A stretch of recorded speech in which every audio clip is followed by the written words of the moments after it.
Bienvenidos a un nuevo video. Gracias por acompañarme a todas y cada una de las entregas. Recuerda que es justo al caer la noche.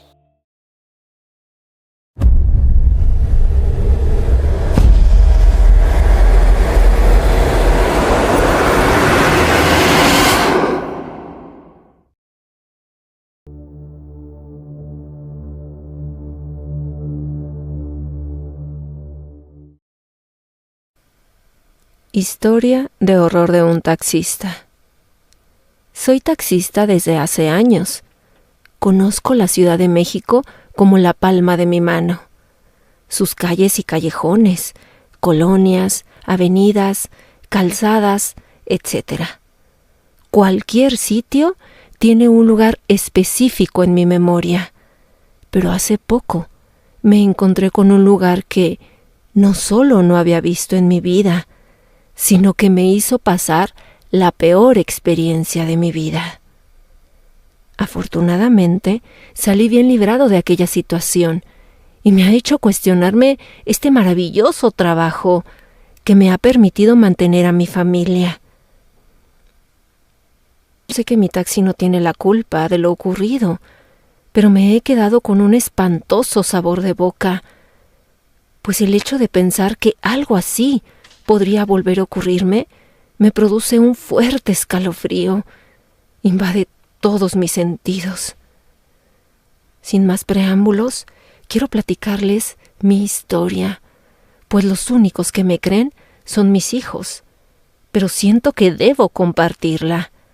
Tal vez haya alguien allá afuera que haya pasado por algo similar. Todo comenzó una noche lluviosa de julio. Era cerca de las 11 de la noche. Era la tercera vez en esa semana que me tocaba cubrir el turno de noche. Estaba un poco fastidiado, pues estaba más que acostumbrado al trabajo matutino. La noche me parecía de lo más aburrida, y con la lluvia todavía más. Llevaba cerca de 1 hora esperando clientes en el sitio. Los minutos pasaban muy lento. El ir y venir de las personas era mi único entretenimiento en estos casos. Me imaginaba la vida de cada uno de ellos y cómo enfrentaban sus problemas. Esto es parte de la vida de un taxista. El enterarte de muchas historias donde de alguna manera ves reflejada la tuya y sientes esa empatía por el otro. A veces también le hacemos de psicólogos y en lo particular no me molesta en lo más mínimo. Pero la historia que estoy a punto de contarles, aquí sí me siento muy arrepentido de haber hecho mi trabajo. Esa noche lluviosa de julio, cerca de las 11:15 de la noche, un hombre muy misterioso se subió al taxi. Desde mi lugar pude ver por el espejo retrovisor que algo no andaba bien con este tipo. Recuerdo que portaba un sombrero negro, unas gafas y guantes, aparentemente de piel, también negros. Su presencia era muy extraña. Tenía ademanes, digamos, finos. Cuando se acomodaba el sombrero, lo hacía con una delicadeza extraña, como si estuviera hecho de un material muy frágil. Los lentes eran totalmente oscuros. Ni siquiera la luz interior del taxi pudo penetrar el vidrio de esos lentes. Su tez era muy blanca y sus pómulos huesudos, demostrando un rostro alargado y extraño. En primera instancia, me pareció que se trataba de un extranjero. ¿Dónde quiere ir?, pregunté. El tipo levantó el rostro y sentí cómo su mirada se clavó en mí. «Conduzca», dijo en voz grave, casi ronca. Arranqué el motor y comencé a manejar entre la lluvia. En ese momento sentí un extraño escalofrío en mi cuerpo. Era algo raro, pues no me sentía mal, sino todo lo contrario. Se trataba de una ansiedad extraña, una necesidad de querer llegar al destino que este hombre trataba de señalarme. Nunca platicó conmigo, a pesar de que en varias ocasiones yo traté de sacarle plática. Llegué a escuchar un par de murmullos cuando habría debate sobre algún tema, pero nada que pudiera retroalimentar la conversación. Después de 30 minutos de manejo, me habló. «De vuelta en esta esquina, por favor». Su voz grave también era extraña. Me pareció que tenía un padecimiento en la garganta o algo así. ¿Tal vez cáncer? No lo sé con exactitud. Era una voz mecánica. Me parecía antinatural. En realidad, su presencia misma era antinatural. Al dar vuelta en esa esquina, me percaté de que la luz de los faros titilaban. Era muy ligero, pero significativo. ¿Sí me explico? Miré por el retrovisor y el rostro del sujeto no hizo expresión alguna. Decidí no darle importancia y continué con el viaje. Seguí manejando por la ciudad, seguía las indicaciones del tipo. Me hizo manejar por más de 1 hora y de pronto dijo: «Estamos por llegar». Me dio un poco de nervios que dijera esto. No lo sé. Era como si algo en mi cerebro me advirtiera. Algo estaba por suceder y no tenía idea qué era. Nunca he sido supersticioso, pero sí creyente de leyendas en torno a mi oficio. Ya saben, aparecidos, voces, sombras. Mis compañeros han sido testigos de ello. En mi caso, nunca ha sido así. Yo hago el papel del chico rudo que siempre desacredita y se burla de las experiencias de los demás. Nunca me ha sucedido nada, y tal vez por eso estoy más que sorprendido por esta anécdota, pues nunca creí que algo así me fuera a suceder. Soy un hombre de fe, pero creo fielmente que Dios trabaja de formas misteriosas, y esta fue una de ellas. «Estacione aquí, por favor», dijo el sujeto. Me detuve frente a una fábrica que parecía abandonada. Lo más extraño fue que de aquel solitario lugar parecía emerger una especie de resplandor azul, como un aura que se combinaba con el aire de la ciudad. Recuerdo que la luna era muy brillante esa noche, y este resplandor siempre se lo adjudiqué al brillo lunar, aunque a decir verdad, ya no estoy muy seguro. Esperé aquí. El tipo se bajó del taxi. Caminó unos 200 metros y se detuvo en una puerta metálica, alusada por un foco que de igual manera titilaba. Tocó 3 veces y la puerta se abrió por arte de magia. El sujeto simplemente desapareció en la oscuridad de la fábrica. Yo, en ese momento, me recosté en mi asiento. La calle estaba completamente sola. No había ni un auto, ni personas, ni perros, ni un gato. Todo parecía estar envuelto en un silencio que daba escalofríos. Revisé la hora en mi celular y daban las 12:06 de la madrugada. Metí las manos en las bolsas de mi chamarra, respiré hondo y solté despacio. Estaba nervioso, pero no por el tipo, sino por la noche y los peligros que ésta carga. Estaba preocupado por los asaltantes o secuestradores. De antemano, sabía que aquella colonia no era segura, así como la soledad de sus calles. Sabía que así era, por estos rumbos, solo que esta vez era diferente.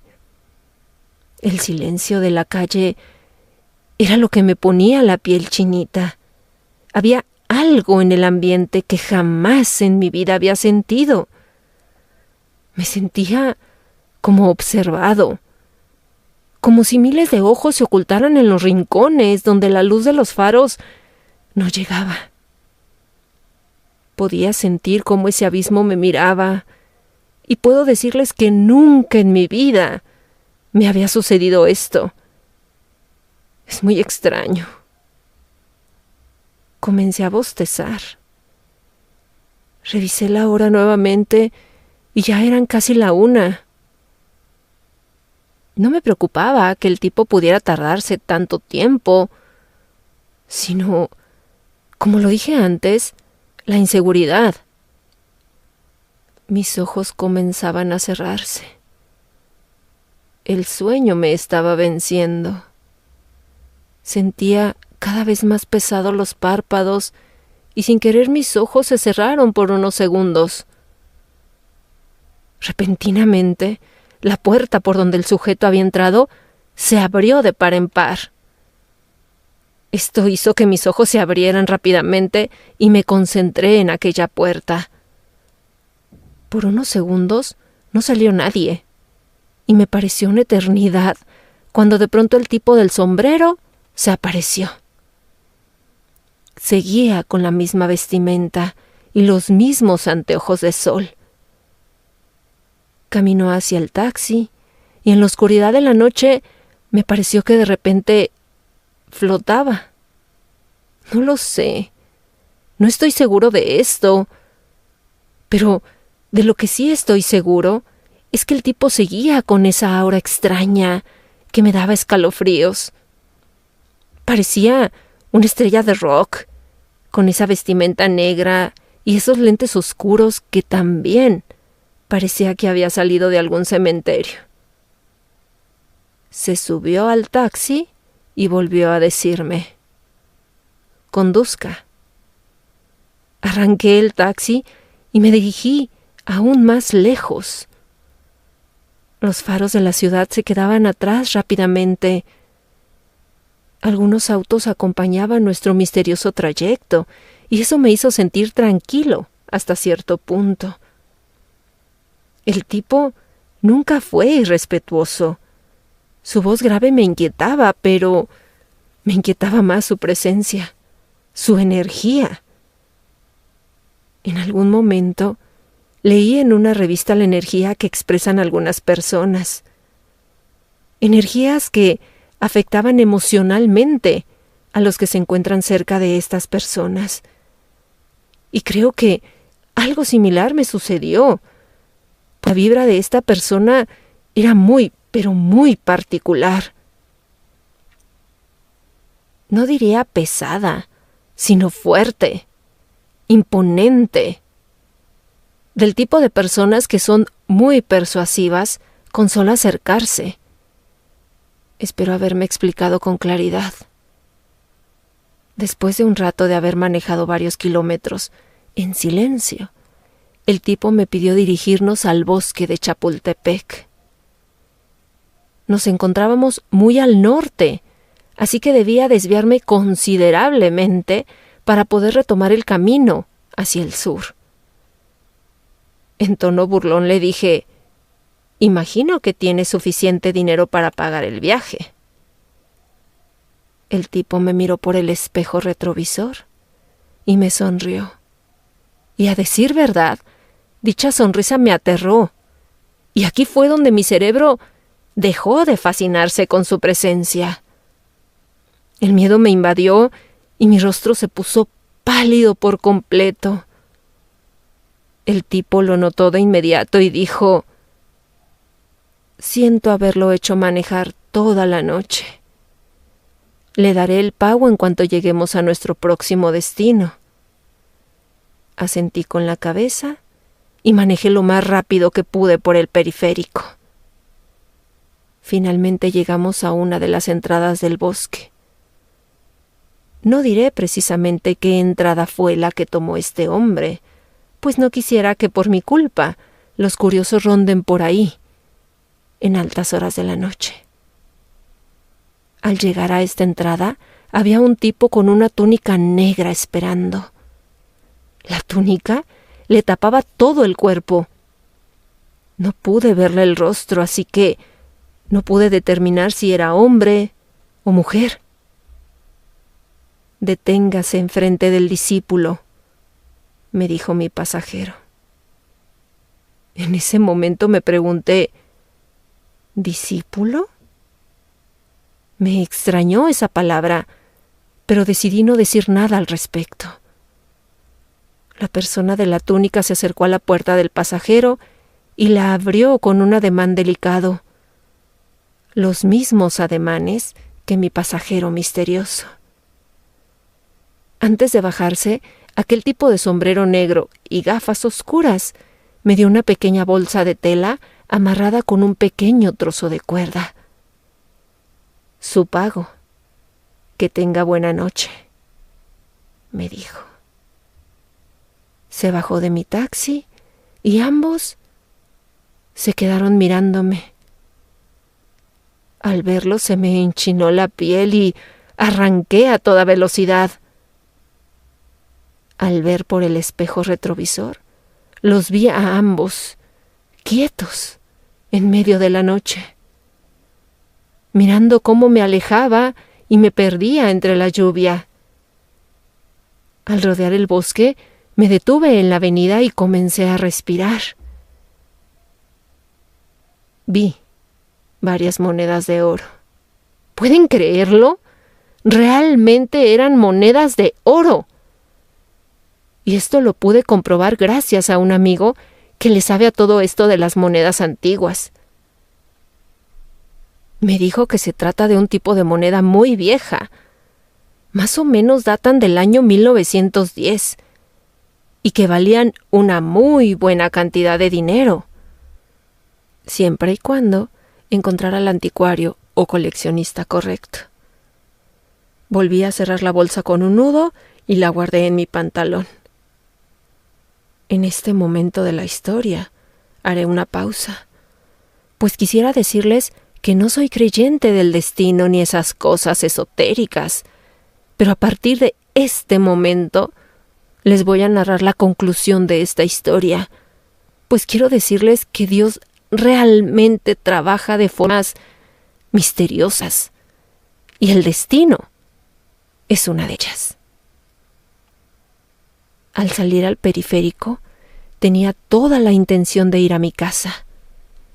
No quería regresar al sitio, pues la extraña experiencia me había agotado emocionalmente.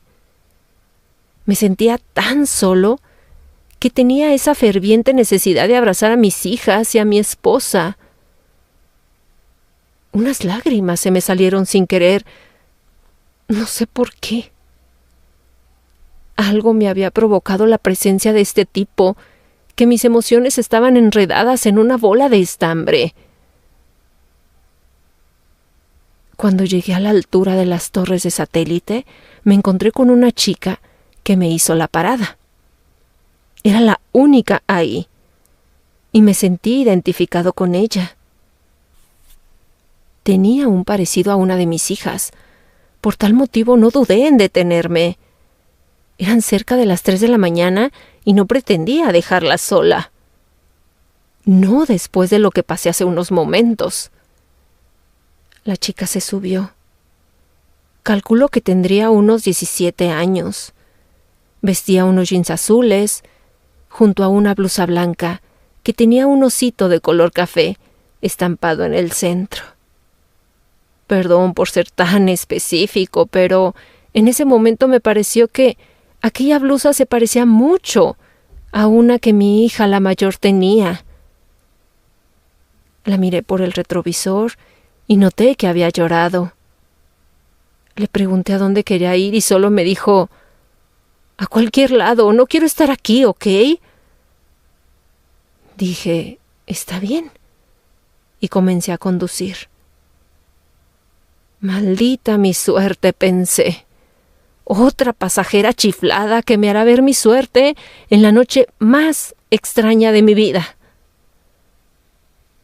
Después de conducir por 20 minutos, llegamos a la zona donde se encontraba el bazar de Perinorte. En ese momento me dijo, por favor, regrese, lléveme al bosque. En ese momento supuse que hablaba del bosque de Chapultepec, y un vuelco me dio en el corazón. Regresar de nuevo a ese sitio y encontrarme de nueva cuenta con el tipo del sombrero era demasiado pedir para esta noche. Lo siento, señorita, ya no traigo gasolina. No se preocupe por eso. Le pagaré muy bien si me lleva. Necesito ver a alguien. Necesito que me lleve. Necesito a mi padre. Esta última frase hizo que se me hiciera un nudo en la garganta.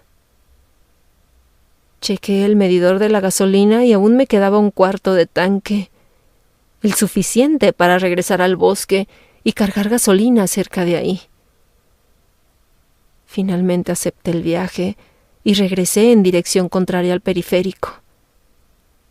No tenía idea qué hacía una chica de esa edad a tan altas horas de la noche en un taxi con un desconocido.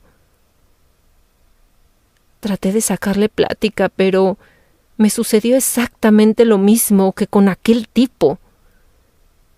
La chica me contestaba con murmullos y nada más. Algo que me pareció muy peculiar en ese momento fue que tenía un tremendo parecido a mi hija, y esto me desconcertó bastante. Me entró una enorme ansia por hablarle a mi hija. Hice caso omiso a esto y seguí conduciendo por la noche. La lluvia se había detenido, así que la visión era mejor. Estábamos por llegar al bosque. Obviamente no pretendía regresar a la misma entrada en la que había estado hace unos momentos, así que rodeé el bosque y dejé a la chica del otro lado. A esto, la chica no protestó en lo más mínimo. La miré de nueva cuenta por el espejo retrovisor y su mirada se perdía en la penumbra del solitario bosque. Al llegar a la entrada me quedé helado. Había una persona con la misma túnica negra esperando. Casi puedo asegurar que se trataba de la misma persona. ¿Aquí es, señorita?, pregunté mientras me orillaba a metros de distancia de la entrada. La chica se soltó a llorar y en medio de sollozos dijo lo siguiente: «Perdóname, papá. Ellos me obligaron. Yo no quería, pero me prometieron una vida mejor para todos». Me quedé petrificado ante esto y la chica se bajó del taxi. Se acercó al tipo de la túnica negra y aquí viene lo realmente aterrador de esta historia.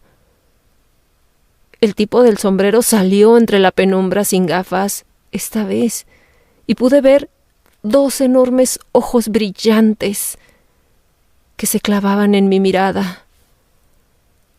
La chica y el tipo de la túnica negra me miraron de igual manera, con ojos rojos y brillantes.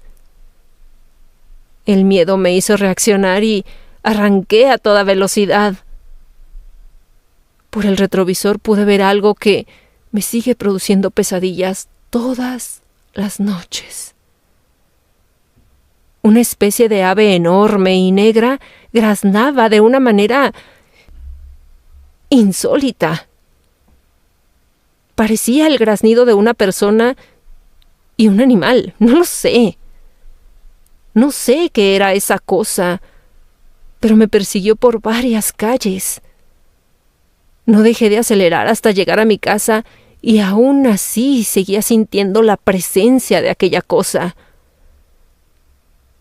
Respiré hondo y una vez que logré calmar mis nervios, recé un Padre Nuestro y sentí como el calor regresaba a mi cuerpo poco a poco. La mañana siguiente desperté con un fuerte dolor de cabeza y la extraña sensación de que el mundo me observaba. No sé qué era lo que había sucedido. Lo primero que se me vino a la mente es que era una obra del mismísimo diablo.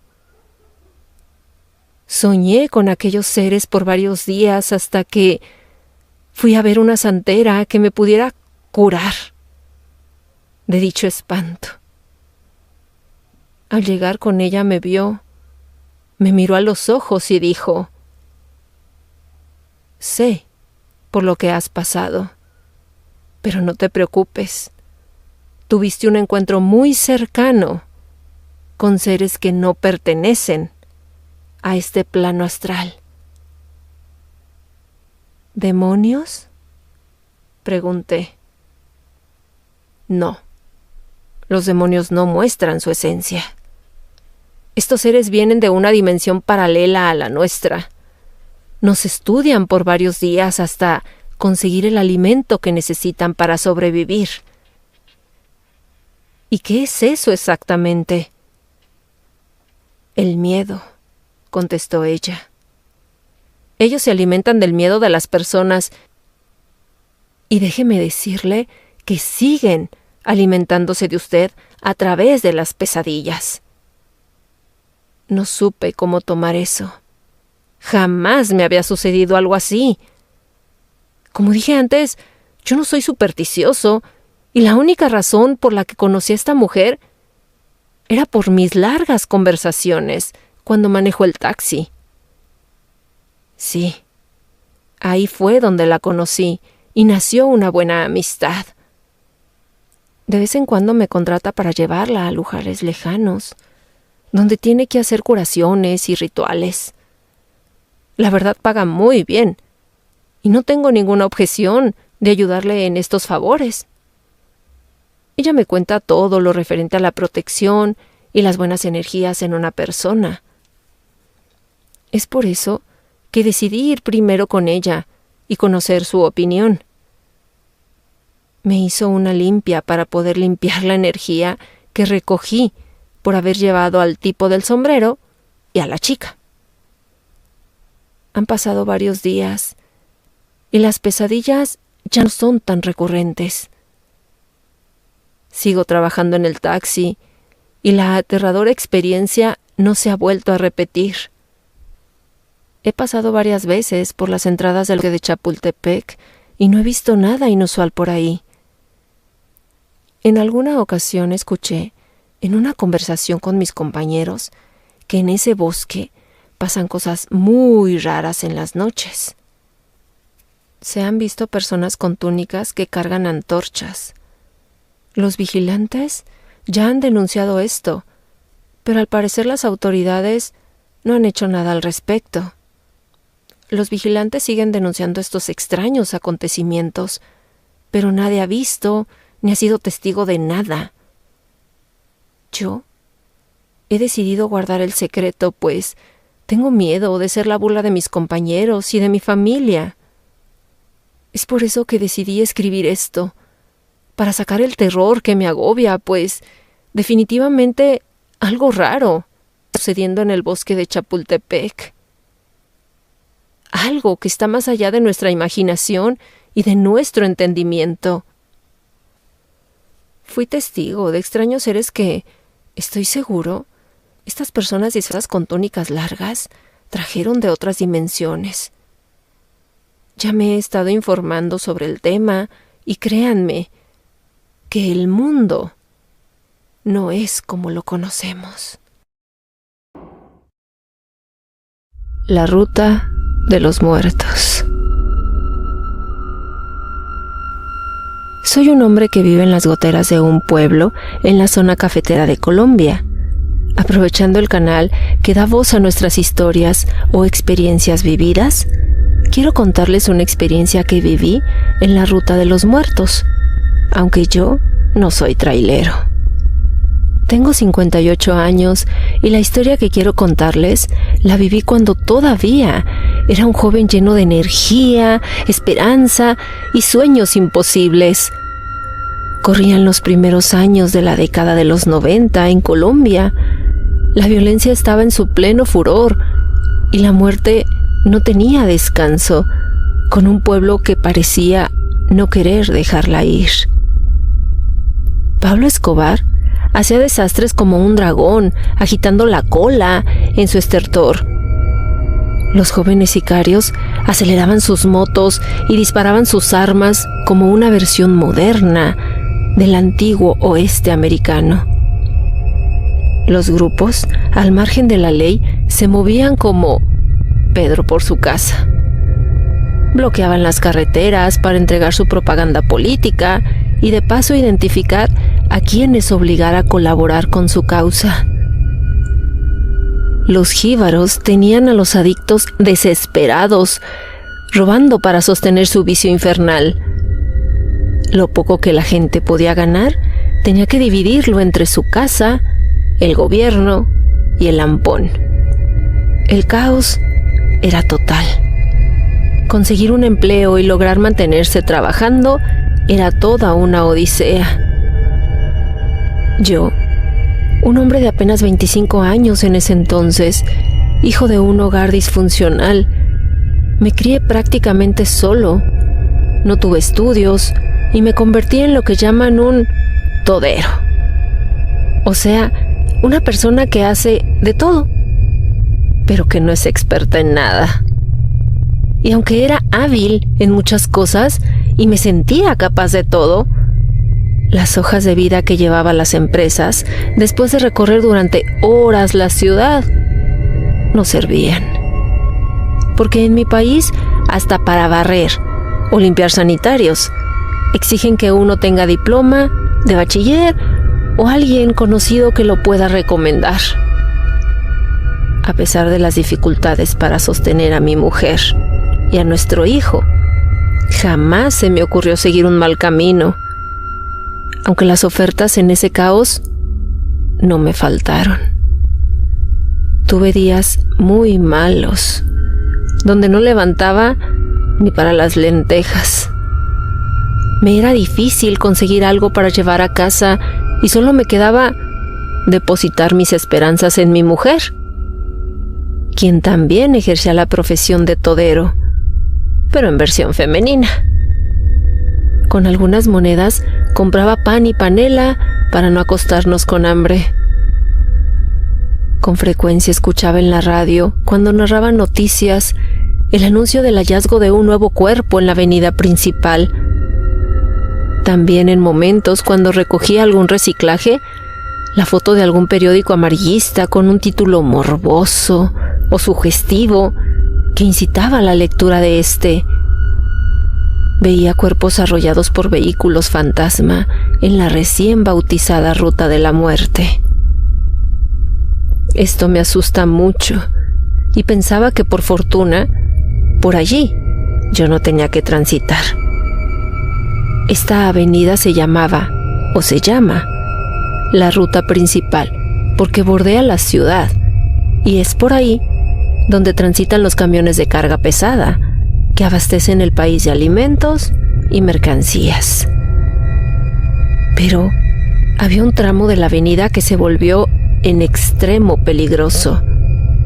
Era un tramo de unos 20 kilómetros de subidas y bajadas, demasiado oscuro, incluso de día, porque la carretera estaba fundida en medio de altos barrancos de tierra amarilla.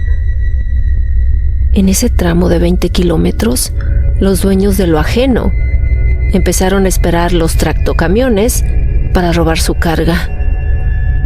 Lo mismo le ocurría a cualquier mortal que pasara por allí, y era afortunado si lograba salir ileso. También había antecedentes de mujeres violadas y estranguladas que posiblemente no perecieron ahí, pero que por la fama peligrosa de la ruta, los violentos aprovechaban para ocultar sus crímenes. Muchas veces tiraban los cuerpos porque la policía no podía investigar. Debido a esto, los conductores temerosos ni siquiera contemplaban la idea de reducir la velocidad y obligados a transitar la ruta mortal. Cualquier elemento que les obstruyera el paso y que fuera sospechoso, se lo llevaban por delante. Incluso si era un motociclista o auto pequeño que no se apuraba para dar el paso. Los traileros, temerosos de ser asaltados, se los llevaban por delante, dejando en la carretera de la muerte destrucción y carne inerte. En mi difícil situación económica, un amigo me sugirió hacer autostop a los traileros y que con uno solo que me llevara en el tráiler para ayudarle en la vigilancia de la carga mientras cruzaba la ruta de la muerte, me podía ganar unos buenos pesos. No niego que la idea de atravesar esa ruta montando sobre un tráiler me estremeció hasta la médula de los huesos. Recordé una conocida frase de la Biblia que dice: quien ama el peligro, en él perece. Pensé en la idea un par de días sin atreverme a consultarlo con mi mujer. Creo que con solo insinuarle habría sido suficiente para pasar un mal rato. Al final, me decidí a hacerlo, pues la necesidad de llenar el estómago de mi mujer, mi hijo y el mío propio estaban primero que el miedo. Como dicen por ahí, saltando matones. Frase para indicar que algo fue difícil de hacer. Viajé más allá de la frontera de la ciudad, en un lugar donde había un puente y los traileros tenían que reducir su marcha hasta los 5 kilómetros por hora para poder pasar. Además de cruzar el puente, que era bastante estrecho, tenían un sobresalto o policía acostado, como suelen llamarle a esos reductores de velocidad. Después, pagar el derecho a cruzar. Situación irregular que impedía a los traileros avanzar con la rapidez que ellos quisieran para afrontar la ruta de la muerte y salir de ella cuanto antes. Al cruzar, el trailero se encontraba con una avenida despejada y la policía obligando a salir rápido para no provocar embotellamientos con autos pequeños y así tener que dejar atrás a un compañero que quizá hubiese querido seguirlo en caravana. Al pasar el reductor de velocidad, era justo el momento que yo aprovechaba para subir al tractocamión y, colgado de la puerta del copiloto, ofrecía mi servicio. De vigilante de carga, decía yo.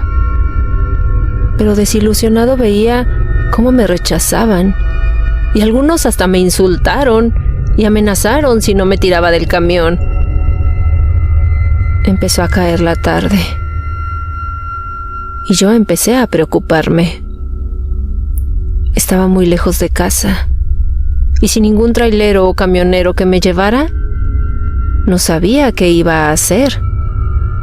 Caminar me tomaría toda la noche para llegar de nuevo a casa.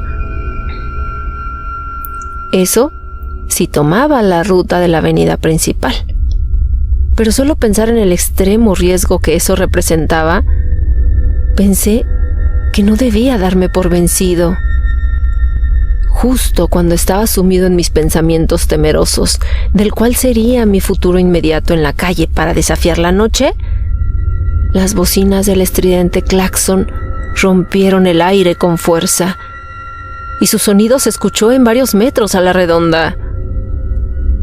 Me sobresalté, pero de inmediato corrí hacia el tráiler, quien de nuevo hizo sonar la estridencia de su claxon, quizá para hacer notar su fuerza e imponencia.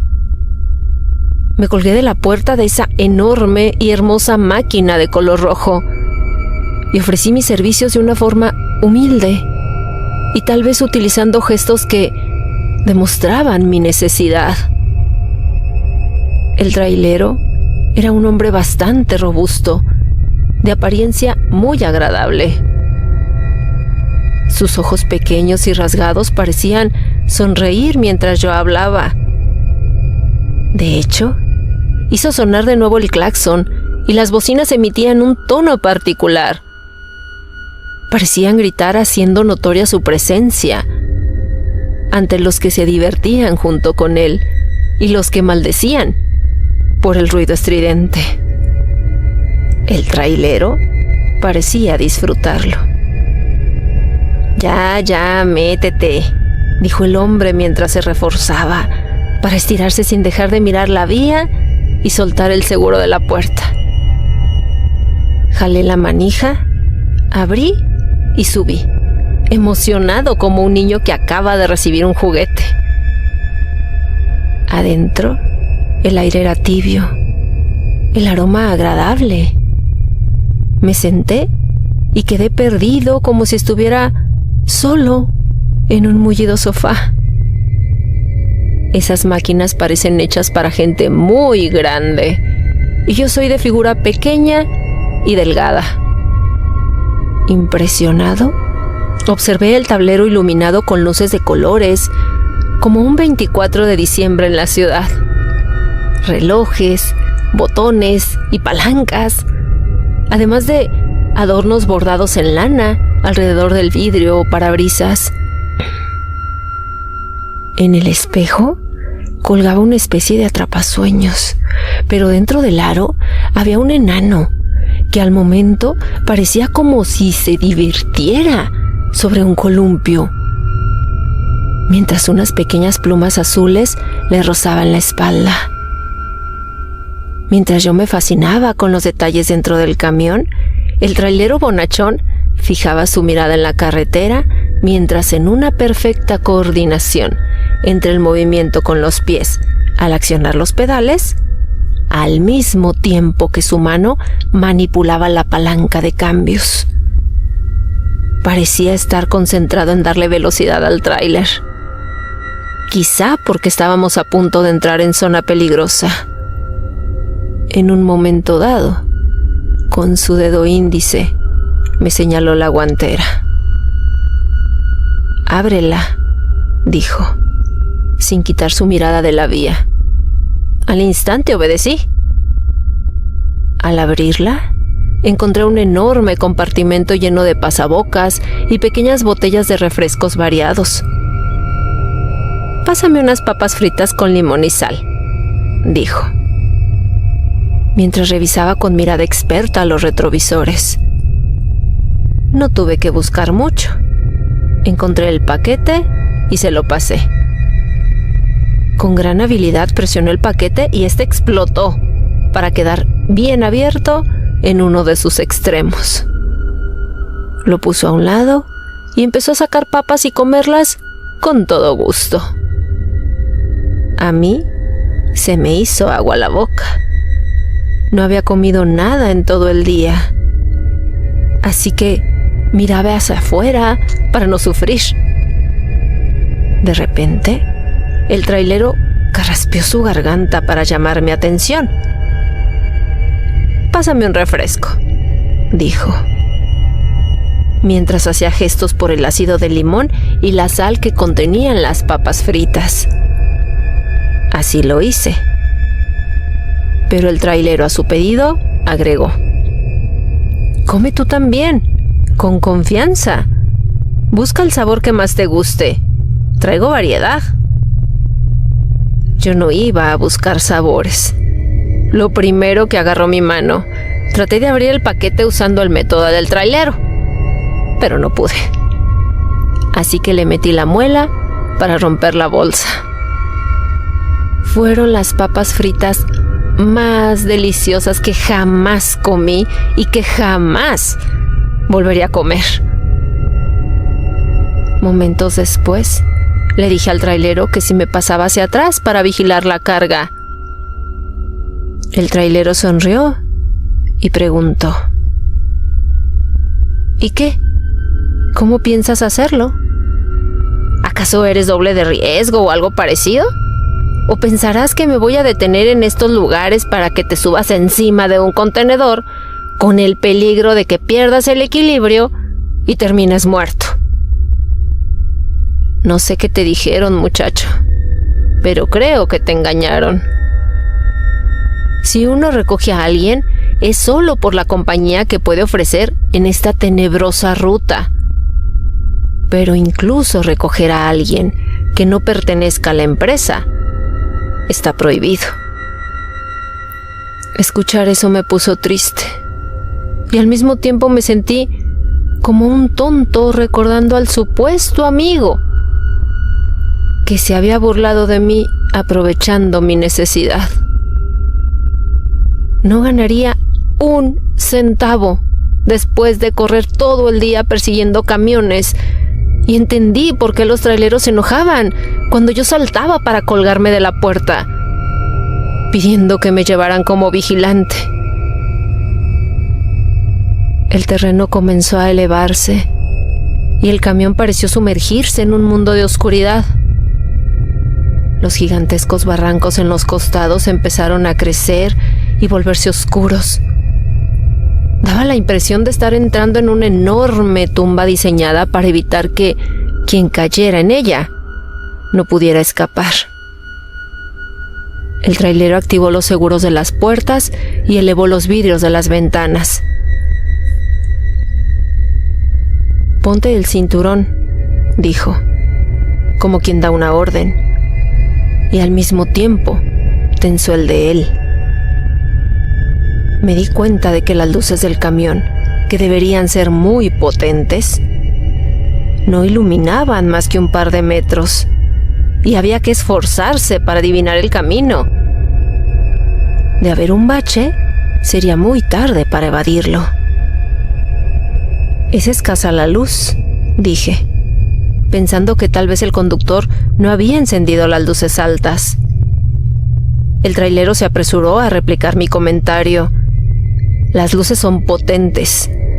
Lo que pasa es que en este maldito lugar se asentó tanto la maldad que hasta la luz artificial le cuesta cumplir su trabajo».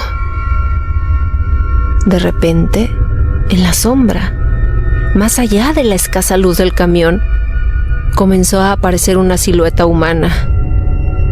Se fue haciendo más visible y agitaba los brazos para que el camión se detuviera. Parecía estar pidiendo ayuda. Miré al conductor. Este tenía la mirada fija, intentando ver más allá de la luz. Pero no reducía la velocidad.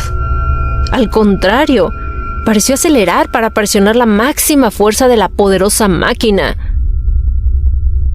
Ante mi asombro, el camión le pasó al individuo por encima, como si su conductor no hubiese advertido su presencia. El motor rugía como un centenar de leones que se acababan de devorar una persona en segundos y que quedaban hambrientos. Yo estaba aterrado y no podía entender cómo el trailero bonachón había podido atropellar a una persona y seguir conduciendo como si nada hubiera pasado. Lo miré de reojo, aterrado y simulando tranquilidad.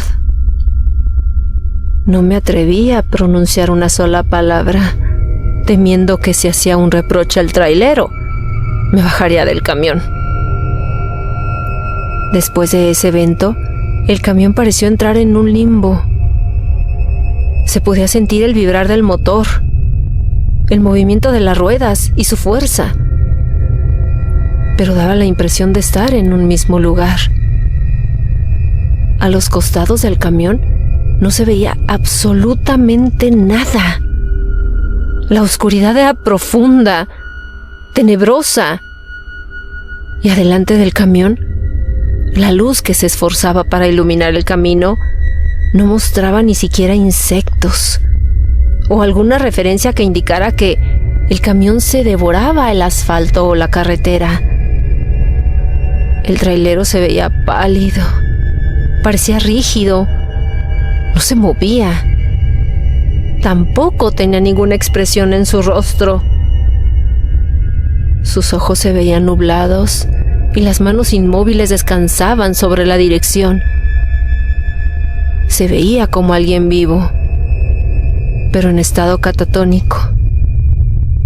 Sin embargo, asumí que era la tenue luz del tablero que iluminaba, y lo hacían ver así. También creí que era la actitud de un trailero cuando buscaba concentración. Así, con esa sensación de estar dentro de un bucle de tiempo donde el camión no parecía avanzar. Yo me estaba haciendo toda clase de preguntas, como por ejemplo, ¿el conductor también sentía estar detenido en el tiempo? ¿O tal vez había subido en algún tráiler tenebroso? Quizá había sido engañado por el diablo disfrazado de trailero, viajando por la ruta de la muerte. Me pregunté, ¿por qué de todos los traileros que pasaron, este era el único que iba solo?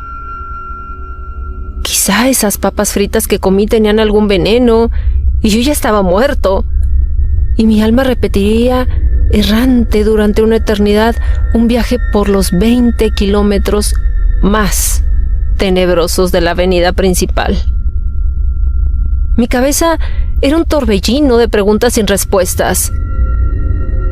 Una fuerte sensación de terror me empezó a invadir y comencé a temblar con espasmos momentáneos y violentos. Pensé en mi mujer y en mi hijo. Quizá me convertiría en otra víctima de esas que no son importantes para la sociedad y desaparecen en la ruta de la muerte, y de ellos las familias no vuelven a encontrar ni siquiera los huesos. También en mi maraña de pensamientos buscaba consuelo y alimentaba la ilusión de que mi temor, ansiedad, era provocada por el afán de llegar pronto a mi hogar. Y todo esto jugaba con mi mente al punto de hacerme sentir que el tiempo parecía detenerse. Quizá con la intención de distraerme y tal vez resignado a mi muerte, me quité el cinturón de seguridad que casi me impedía moverme. Doblé un poco los dedos y puse los filos de las manos contra el vidrio para encajar mi rostro y tratar de ver algo a través de la ventana. Para mi sorpresa, empecé a notar algo.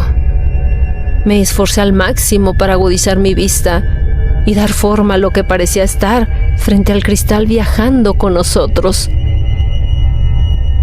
De repente, al otro lado del vidrio y frente a mi cara, apareció un rostro con horribles heridas abiertas y tiras de piel colgando. Golpeó su cabeza contra la ventana con la intención de romperla. El susto fue tal que mi laringe se cerró y ni siquiera un grito de terror pude expresar. Sin embargo, el sobresalto me hizo caer junto al trailero y sacudirlo con violencia, con tal suerte que, si no hubiese sido porque tenía bien ceñido el cinturón de seguridad, habría sido él quien rompa el vidrio con su cabeza. Al instante, el trailero pareció despertar de un letargo y, asombrado, me miró. Al verme cerca de él, como si no hubiese sido consciente de lo que pasaba a su alrededor.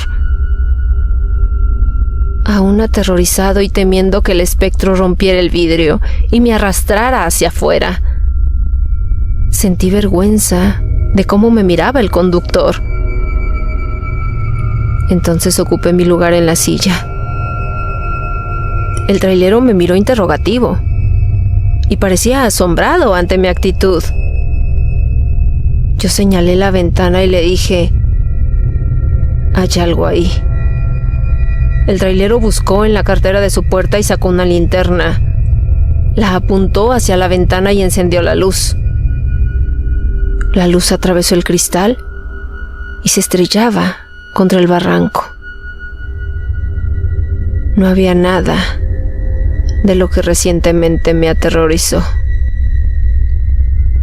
El trailero alumbró también su ventana. Y ahí estaba el espectro, preparándose para estrellar su cabeza contra el vidrio. Pero el trailero pareció no verlo. Apagó la linterna y la guardó en el mismo sitio. Yo miré mi ventana y luego la del conductor, pero lo dejé así. Al parecer, solo lo podía ver yo. Después de ese suceso con el espectro en la ventana, el camión pareció salir del bucle de tiempo y pude sentir el avance y ver al conductor comer papas fritas. Más adelante, en una pendiente pronunciada, el camión hacía su máximo esfuerzo para alcanzar su misión mientras subía.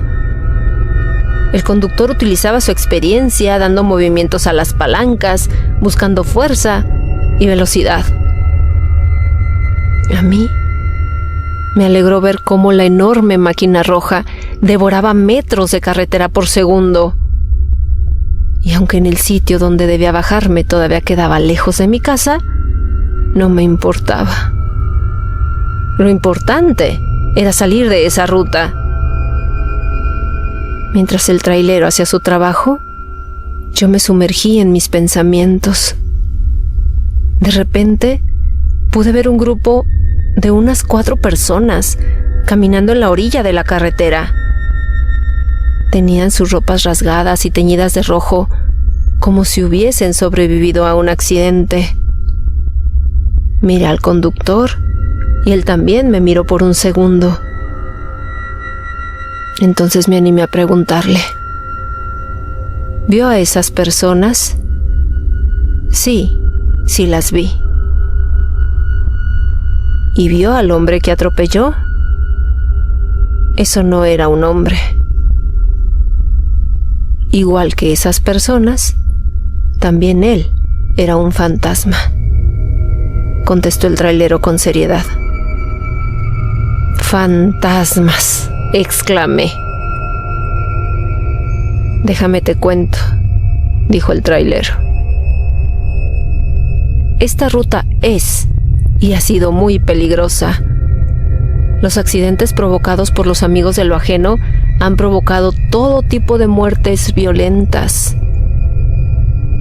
Muchas de las personas que han perdido la vida en este lugar, incluyendo los mismos pillos, sus almas están atrapadas en una especie de limbo, donde viven una y otra vez la experiencia que los llevó a la muerte. Unos atropellados por atravesarse en la carretera, pidiendo ayuda, y otros intentando asaltar los camiones para robar al trailero y también su carga. O simplemente estrellones por la velocidad o extrema oscuridad de la carretera. En esta ruta hay infinidad de historias trágicas, contadas por sus mismos fantasmas. En esta ruta conviven los vivos con los muertos. Las almas errantes no encuentran salida en este bucle, creado por la maldad, donde los traileros también corremos el riesgo de quedar atrapados. 2 de nuestros compañeros en un periodo de 3 años murieron de modo muy extraño. Fueron encontrados muertos a la orilla de la ruta, rígidos sobre el timón sin ninguna señal de violencia, como si la muerte los hubiese sorprendido de forma tal que sus corazones se detuvieron. Por eso es que los traileros no viajamos solos, en especial por esta ruta. No solo por el peligro que representa el cansancio al conducir largas jornadas, sino que también en las noches vemos las almas errantes y corremos el riesgo de quedarnos catatónicos y que nuestro corazón se detenga. Solo el compañero atento al sacudirnos puede traernos de regreso a la realidad. Guardé silencio pensando en lo que acababa de contar el trailero. Él también hizo un largo silencio y luego agregó: en nuestra profesión Vivimos experiencias tenebrosas y amargas, pero es secreto de traileros. Porque ninguna empresa contrataría a una persona que habla de espectros como si fuera un psicótico. Pero si teme transitar esta ruta solo, entonces, ¿por qué iba solo? Pregunté a modo de reproche. Vengo desde el puerto, se apresuró a contestar. Y voy para la capital. Pero por alguna razón que mi compañero tendrá que explicarle a la empresa, se quedó en la Ciudad del Valle. El trailero siguió contando cosas de su compañero y de lo que él creía era la causa de haberlo dejado solo. Mientras tanto, la enorme tumba por donde transitábamos empezó a desvanecer. Las luces delanteras recobraron su potencia. La civilización poco a poco aparecía con luces, puentes y sitios habitados por gente de carne y hueso. Pronto visualicé el lugar donde debía bajarme y se lo hice saber al trailero. Este hizo sonar el claxon y empezó a detenerse, accionando los frenos de modo intermitente, haciendo que la cabina del tráiler se sacudiera por segundos. Al final, extendí mi mano para estrecharla de él y darle las gracias por el aventón. Apenas abrí la puerta para bajarme, escuché de nuevo su voz. «Oye», dijo. Lo miré y en su mano estirada tenía varios billetes. Lo miré interrogativo y él respondió: «Tómalos, son tuyos». Recibí el dinero y como un niño que recibe un juguete nuevo, le di las gracias. 30 años después de mi experiencia vivida en la conocida ruta, la transito con frecuencia y recuerdo al trailero bonachón. Cuando escucho el ruido estridente del claxon de algún tráiler, no puedo evitar mirar con disimulo para tratar de identificar al conductor, con la esperanza de algún día encontrar al trailero que con cariño recuerdo y que gracias al dinero que me dio pude comprar una carreta y mejorar mi sustento con el reciclaje. Pero no piensen que me quedé ahí. Tiempo después, inicié un negocio en la compra y venta de chatarra, y hoy es mi sustento. La ola de criminalidad no ha menguado mucho desde ese entonces. Sin embargo, ahora tiene un poco más de discreción. Por su parte, la avenida principal ha cambiado mucho desde ese entonces. El avance de la civilización la modificó. Los enormes barrancos fueron reducidos por la maquinaria amarilla y reemplazados por grandes construcciones, bodegas, restaurantes, estaciones de servicio y viviendas.